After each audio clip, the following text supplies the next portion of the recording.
habeen wanaagsan daawadayaal kuna soo dhawaada xarunta wararka ee dunida ee BBC London. Qodobada wararka caalamka ugu waaweyn waxay kala yihiin iyadoo kumanaan soo galooti ah ay weli ku jiraan xeryaha qaxootiga ee Greega waxaan u safri doonaa jasiirad wax badan aan laga aqoon oo isku dayaysa inay soo jiidato qaxootiga. hal bil kadib markii uu dabku qabsaday daar weyn oo ku taala London oo ay ku dhinteen 80 qof ugu yaraan weli dadkii ehelkoodu wax ku noqdeen ayay ka dhaadhici lahayd masiibadaasi. iyadoo dowladda Zimbabwe ay isku halaynayso beecgeynta tubaakada si ay uga badbaado dhibaatada dhaqaale ee haysata ayaa ganacsada yaryar halgan ugu jiraan sidii ay u beecgeyn lahaayeen wax soo saarkooda.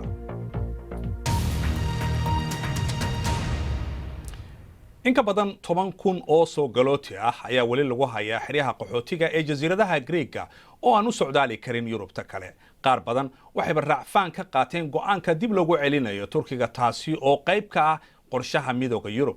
laakiin wax badan lagama maqlin jasiiradda Tilos halkaasi oo mas'uuliyiinta iyo shacabkuba ay soo dhaweynayaan qoysaska qaxootiga ee caruurta wata oo ay siiyaan meel ay degaan cidii doonaysa inay shaqaysato oo dadka ay soo dhaxgasho.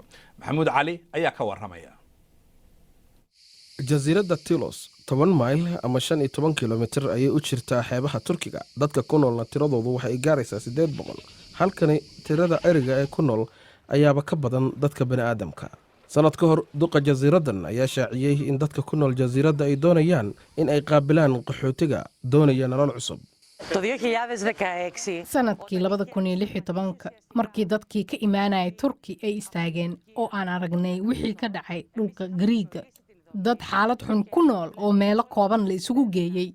waxaan u dhisnay xarun, waxaan casuumaad u gudbinay dawladda inaan diyaar u nahay inaan soo dhaweyno qoysaska carruurta wata.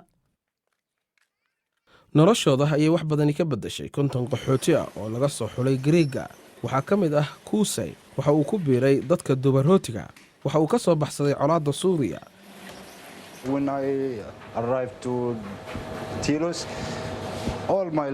markii aan imid Tilos noloshaydu waa isbeddeshay. xaaskaygu way degtay. hadda carruurta iskuul ayay noo aadaan. dadka halkani aad ayay u wanaagsan yihiin.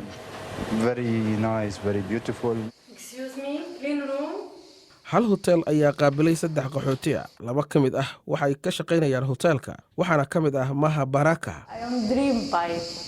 waxay riyadeedu tahay inaan ka iibsado Tilos guri iyo maqaayad aan ninkayga u iibiyo. xarunta qaxootiga ee Tilos, carruurtu waxay ku heesayaan ama ay baranayaan heesaha Greega. waxay ku heesayaan dabaylay soco nagee meelo fog. xaaladda dhabta ee qaxootiga Greega waa mid aad uga duwan kuwa halkan ku nool. intooda badan waxay ku nool yihiin xero kumeel gaar ah oo loogu diyaarinayo sidii dib loogu celin lahaa Turkiga, arrintaas oo qayb ka ah heshiiska midowga Yurub uu la galay Turkiga. eedaha gargaarka ayaa rajaynaya in mashruuca laga hirgeliyay Tilos uu noqon doono mid ku dayasho leh isla markaasina laga hirgelin karo meelo kale. balse guusha barnaamijkan ama mashruucani waxay ku xiran tahay sida dadka yar ama jiilka cusub ee qaxootiga ah ula qabsadaan nolosha halkan iyo in ay dareemayaan in halkani laga soo dhaweynayo iyo in kale. bil ayaa ka soo wareegtay dabkii baabi'iyay dhismihii weynaa ee Grenfell Tower ee galbeedka London oo qiyaastii 80 qof ay ku dhinteen. boqolaal kalena guryahoodii ay ku waayeen. waxa uu saameyn weyn ku yeeshay bulshada xaafadaasi deganeyd oo qoysas Soomaali ahina ay ku jireen. Cabdiraxmaan Bidhaan ayaa saaka booqday xaafadda Kensington ee dhibaatadu ay ka dhacday oo warbixintan nooga diyaariyay. bil ayaa ka soo wareegtay dabkii weynaa ee daarta dheer ee Grenfell ee galbeedka London. waa bar madow oo ku taala damiirka London. dhan wal oo aad jaleecdaba waxaad arkaysaa sawirrada dadka dhintay iyo kuwa la waayay raq iyo ruux meel ay dhigeen. 250 qof ayaa ka badbaaday, 80na way ku dhinteen ama waa la waayay. dadkii dabkani saameeyey waxaa ka mid ahaa kuwa deganaa agagaarka Grenfell oo hoteello imika la dejiyey. xaaji taako waa Soomaali deganaa Grenfell agagaarkeeda oo hoteellada la dejiyey, waxaana halkaasi ka soo gaadhay dhibaato iyadoo uu ku waayay halkaasi jaarkiisa iyo asxaabtiisa qaar ka mid a. Moroccan oo wiilasheedii iskuul ahaayeen yiraahdo Al-Wahabi family, Yaasiin Al-Wahabi oo wiilkay ay saaxiib ahaayeen oo aqalkeen wax ka deganaa xitaa hooyadii aabbihii walaashiis iyo isaga ku dhintay taasaa noogu naxdin badnayd ilaa iminka wiilkayga waa ka shoogsan yahay saaxiibkii dhimashadiisa dad badan ayaa weli ku jira xusuustii iyo murugadii dadkii ay qoyska la ahaayeen amaba ay saaxiibada la ahaayeen waxaan taaganahay meel kiniisada horteeda oo Greenfield Tower u dhow oo dadku ay dhigeen ubaxyo iyo kaadhadh ay kaga tegeen oo lagu xusayo dadkii la waayey iyo dadkii ku dhintayba sidaan ognahayna weli dad badan baan raq iyo ruuxtoona laga haynin masiibadan weyn oo iminka ay ka soo wareegtay in ka badan bil dawladda ayaa qaaday tallaabooyin badan oo dadka lagu caawinayo laakiinse waxa aad moodaa dhibaatada iyo masiibada ka dhacday Greenfield Tower inay tahay mid muddo dheer qaadan doonta in laga soo kabmo oo laga soo dhaawacabaxo faahfaahin dheeraada oo ku saabsan warbixinadeenna waxaad kala socon kartaa bogayga bbcsomali.com adiga oo ka geli kara moobilkaaga bal markan aynu eegno qodobo kale oo ku jira wararka dunida ee maanta saraakiisha ammaanka ee Cameroon ayaa sheegay in ugu yaraan 12 qof lagu dilay tobanaana lagu dhaawacay laba weerar oo isqarxina oo ka dhacay waqooyiga Cameroon nimanka isqarxiyay ayaa bartilmaameedsaday goob lagu badan yahay magaalada Waza oo u dhow soodinta Nigeria kooxda Islaamiga ee Boko Haram ayaa ka dagaalanta aagaasi mid ka mid ah raggii mucaaradka ugu saamaynta badnaa Shiinaha Lu Xiaopao ayaa ku dhintay wadankaasi oo kansar u dhintay isagoo 61 jira waxa inta badan lagu tilmaamaa maxbuuska ugu caansanaa ee dalka Mr. Lu waxa uu xirnaa 11 sano waxaana isbitaal loo wareejiyay bishii June markii laga helay cudurkaasi kansarka waxaana lagu waardiyeynayay isbitaalka madaxweynaha Faransiiska Emmanuel Macron ayaa ku soo dhaweeyay magaalada Paris Donald Trump oo ay boqosho rasmi ah uga bilaabanayso halkaasi wadahadallada u dhaxeeya labada hogaamiye ayaa la filayaa in diiradda lagu saaro dadaalka wadajirka ee lagula dagaalamayo kooxda la baxday dowladda Islaamiga ee ka dagaalamaysa Suuriya iyo Ciraaq nin loley ah oo u dhashay Australia oo suulkiisu dhaawac weyn uu ka soo gaaray markii dibi uu waxyeeleeyay ayaa qaliil loogu sameeyay oo meeshiisii lagu xiliyay Zack Mitchell ayaa dibigu waxyeeleeyay isagoo ka shaqaynaya bishii Abriil dhul fog oo ku yaala galbeedka Australia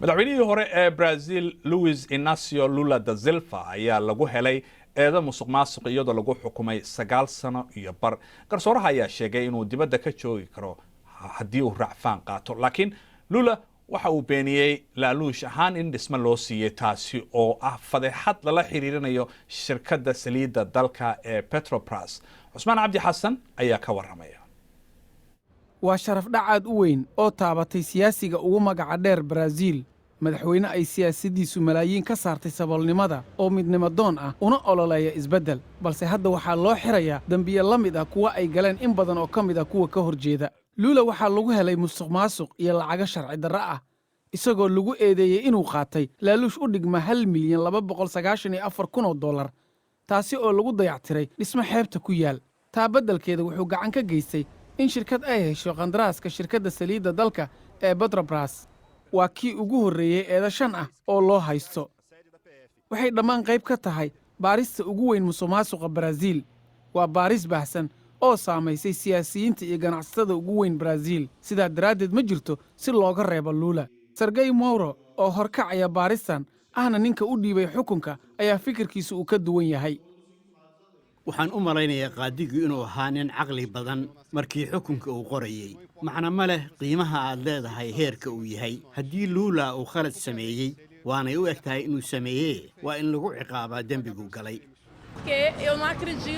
ma aaminsani cadaaladda noocaas uu sameeyey xeer ilaaliya Mauro dadka wuu kala doortaa ma fiiriyo caddaynta waa dareen uu la qabo garyaqaanka Lula madaxweynihii hore Lula wuu isdejinayaa waxaana kolley dareemi kartaa qofka marka dembi la iskaga xukumo iyadoon wax cadayna lagu haynin waa wax cajiiba markaa waxay noqonaysaa in qofkaasi uu runtii xaalad adag galo oo aanu filaynin Lula hadda lama xabisayo marka ugu horreysa racfaan ayuu ka qaadan karaa xukunka inta taasi socotana wuu u tartami karaa doorashada madaxweyne ee sanadka dambe oo ah wax uu horay uga dhawaajiyey inuu tartamayo waa shakhsi ay dadka baraaziil jecel yihiin amaba ay necab yihiin haddii ay suuro gasho inuu xukunka ku soo laabtana waddanka aad ayuu u sii kala qaybsamayaa. markana wararka ciyaaraha 90 daqiiqo oo xiise leh kadib Everton ayaa kaga guuleystay kooxda Gor Mahia 2-1 ciyaar saaxiibtinimo ah. Wayne Rooney ayaa gool u dhaliyay kooxdiisa cusub qaybtii hore ee ciyaarta, laakiin Gor Mahia ayaa ka daba timid oo gool keensatay. Daqiiqadihii dambe ayaa Everton gool labaad dhashadeen oo guushu ay ku raacday. ciyaaryahanka horyaalka Olympiga 4 jeer noqday ee Mo Farah ayaa sheegay in tartankiisa ugu dambeeya ee Britain uu noqon doono orodka Grand Prix ee Birmingham oo lagu qabanayo August. Farah ayaa sheegay sanadkii hore inuu diiradda saari doono marathonka kadib ciyaaraha horyaalka dunida ee London ka dhacaya 4 ilaa 13 bisha August. Laakiin waxa uu hadda ku tartami doonaa horyaalka Diamond ee Birmingham oo dhacaya 20 August. xagga tenniskana Johanna Konta ayaa maanta rajadeedii ay doonaysa inay ku noqoto gabadhii Britishka ee gaarta finalka la soo afjaray. Gabadha kale ee Venus Williams oo 5 jeer horyaal noqotay ayaa kaga badisay si fudud inkastoo laga adkaaday. Haddana Konta waxa ay ka mid noqonaysaa 5 ugu sarreeya gabdhaha tenniska ee adduunka. dhaqaalaha liita ee Zimbabwe ayaa hadda wax xoogaa ka soo noolaanaya. suuqgeynta tubaakada oo bilaabatay xilligan ayaa keentay in lacag badan oo aad loo baahnaa ay soo gasho dalka. tubaakada ayaa ah shayga labaad ee ugu dhoofinta badan dahabka kadib, waxaana inta badan la geeyaa Shiinaha, Koonfur Afrika iyo Jarmalka. laakiin dhibaato ayaa haysta beeraleyda oo lacagtii gabaabsi ay ku tahay. suuqa tubaakada lagu kala iibsadaa aad ayuu u camiran yahay, laakiin Zimbabwe waxaa ka taagan lacag la'aan, taasi oo u dhiganta tii ka dhacday 2008 ee aadka u adkayd. dowladda ayaa rajaynaysa inay tubaakada aad loo iibsado si ay dhaqaalo uga hesho. beeralayduna waxay rabaan qiimo wanaagsan. qoyskan Shimombe ayaa ku raba $4 halkii kiilo ee tubaako ah, laakiin waxa ay u jartay $1.99. waa wax laga yaxyaxo ayuu ku tilmaamay Shimombe, waxaana uu sheegay haddaan qiimuhu kor u kicin in aanay xaaladiisu soo kaban karaynin. beeralaydu waxa ay soo saarayaan tubaako badan oo kharash badanina kaga baxay. sanadkii hore waxaa jiray lacag yar oo la siiyey si ay ugu iibsadaan bacrimiska dibadda laga keeno. beertan ku taalla waqooyiga caasimadda waxaa lahaan jiray nin caddaan ah. beerta dabeete waxaa la siiyey 42 qoys oo madow, iyadoo la raacayo xeerka dhulqaybsiga ee lagaga hortegayo dhibaatooyinka gumaystiga. waxaana la filayey in ay noqdaan qaar dhaqaalaha wax ku soo kordhiya, laakiin way cabanayaan. waxay leeyihiin maalgashadayaashii ayaaba noo haysan inay dhab naga tahay in aanu wax tabcanno. annaga wax qiime ahna looma yeelin, waayo tubaakadana laguma qiimayn, laakiin beeralayda waaweyn iyaga qiimo fiican ayay helaan, waayo lacag bay haystaan. tubaakada sanadkani soo go'aysa ee la iibgeynayo ayaa lagu qiyaasay 3 milyan oo kilogaram, iyadoo roob fiicani da'ay, beeruhuna ay sii badanayaan. iibsadayaasha dibadda ayaa iyagu $700 milyan ugu talagalay tubaakada. bangiga dhexe ee dalka Zimbabwe ayaa sheegaya inuu diyaar u yahay inuu ka qayb qaato horumarinta tubaakada, laakiinse dhaqaalayahanada ayaa sheegay in aanu bangigu waxba ka tari karaynin xaaladda tubaakada.